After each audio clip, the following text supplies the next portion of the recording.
In the shadows of war, where bullets whisper death and survival depends on a single heartbeat, one woman turned the hunter into the hunted. When three enemy generals placed $1 million bounty on her head, calling her the ghost of the mountains, they thought numbers and money could eliminate what they couldn't understand. They were wrong. What followed wasn't just revenge. It was a masterclass in precision, patience, and the deadly art of war.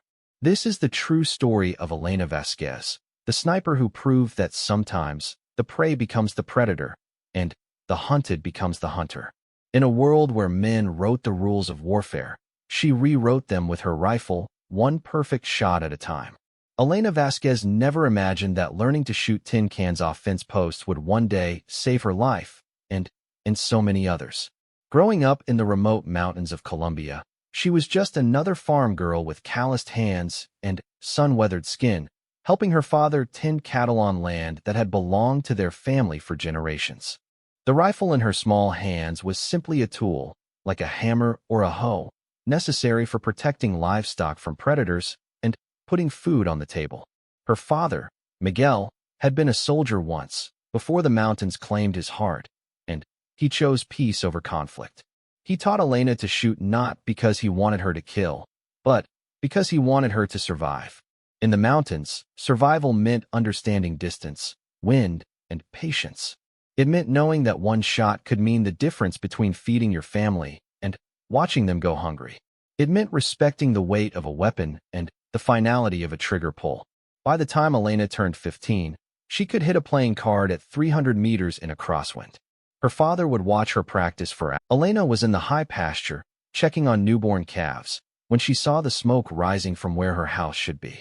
She ran down the mountain path, her heart pounding, the rifle still slung across her shoulder from her morning patrol for wolves.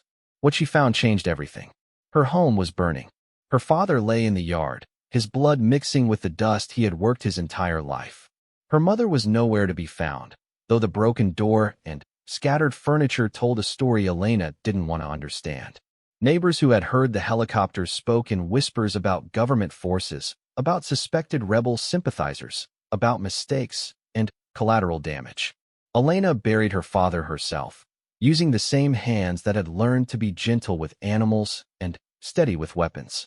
She dug the grave in the family plot overlooking the valley, where 4 generations of Vasquez men and women lay beneath simple wooden crosses. As she covered his body with mountain soil, something inside her crystallized into something harder than the rocks around her. The local military commander, Colonel Santos, came to offer his condolences 3 days later. He was a soft man with clean hands and a uniform that had never seen real combat. He explained that intelligence had suggested rebel activity in the area, that sometimes innocent people got caught in necessary operations, that these things happened in war. He offered her money for her loss and suggested she move to the city, where she would be safer. Elena looked at this man who spoke of her father's death like it was a weather report, and she made her first real decision as an adult. She would not take his money. She would not move to the city, and she would not forget. But the mountains had taught her patience, and her father had taught her that the best hunters never act in anger. So Elena disappeared into the high country, into caves and hidden valleys that only the locals knew, places where helicopters couldn't land and soldiers in clean uniforms couldn't follow. She took nothing but her rifle, her father's hunting knife, and a photograph of her family taken the previous Christmas. For 6 months, she lived like a ghost, moving through the mountains with skills learned from a lifetime in the wilderness. She watched the government patrols, learning their patterns, their weaknesses, their habits. She saw how they treated the local people, how they took food without paying, how they questioned young men who never came home, how they brought fear to valleys that had known peace. The first man she killed was a sergeant who had been part of the raid on her home. She recognized him by a distinctive scar on his neck, and the way he laughed when his men roughed up an elderly farmer. Elena had been tracking his patrol for 3 days, learning their route, waiting for the right moment. When it came, on a ridge overlooking the valley road, she took the shot from 800 meters away. The bullet took him in the chest, and he died instantly. His men scattered, looking for an enemy they couldn't see, shooting at shadows and echoes. Elena was already moving, using terrain features her father had shown her as a child, routes that existed only in the memory of people who had been born to this land. That night, she heard the helicopters searching the mountains with spotlights, and she knew there would be no going back to the life she had planned. The government forces would escalate their search. More people would suffer, and Elena would have to decide what kind of person she was going to become. The second kill came 2 weeks later, then a third. Each time, the shots were clean, precise, and from distances that seemed impossible to the men trying to hunt her.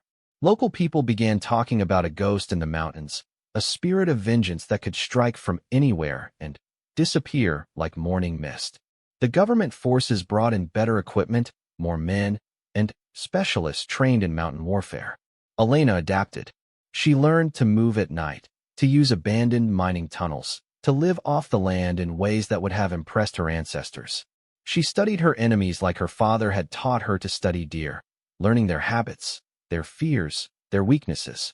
She discovered that men with advanced training and expensive equipment often forgot the simple lessons of the mountains. That patience beats technology, that local knowledge trumps superior firepower, and that a person fighting for their home has advantages that no amount of money can buy. The bounty started small, $10,000 for information leading to the capture of the mountain sniper.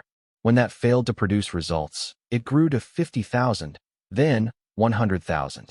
Local people, even those sympathetic to the government, refused to help hunt someone who had become a symbol of resistance against forces they saw as foreign invaders in their own land.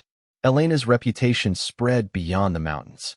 Stories of her exploits reached rebel groups, government intelligence agencies, and international observers trying to understand the escalating conflict.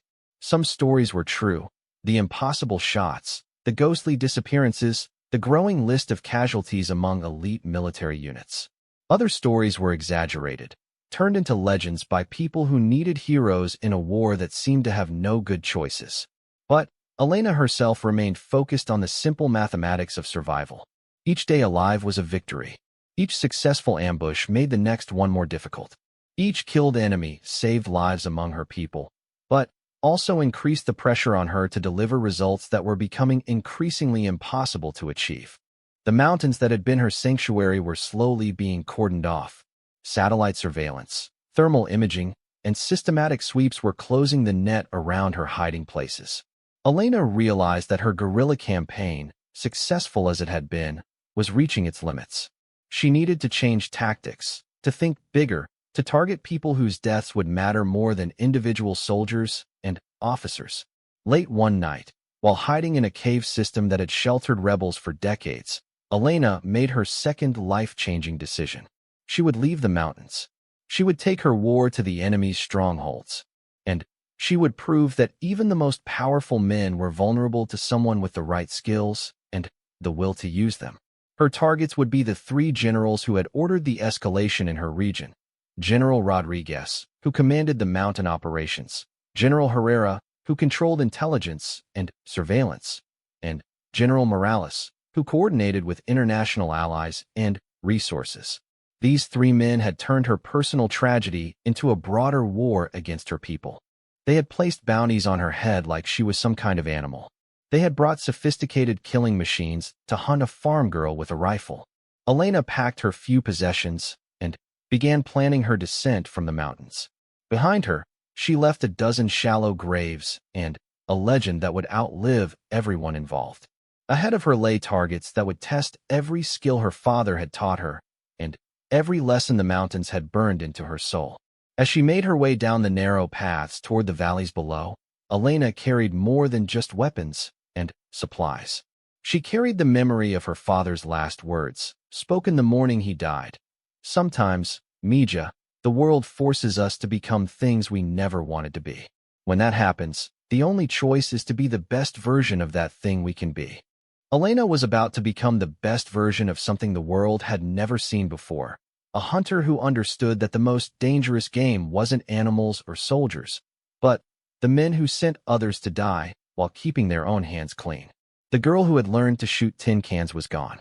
In her place was something harder, smarter, and infinitely more dangerous. The bounty on her head was about to become the least of her enemy's problems.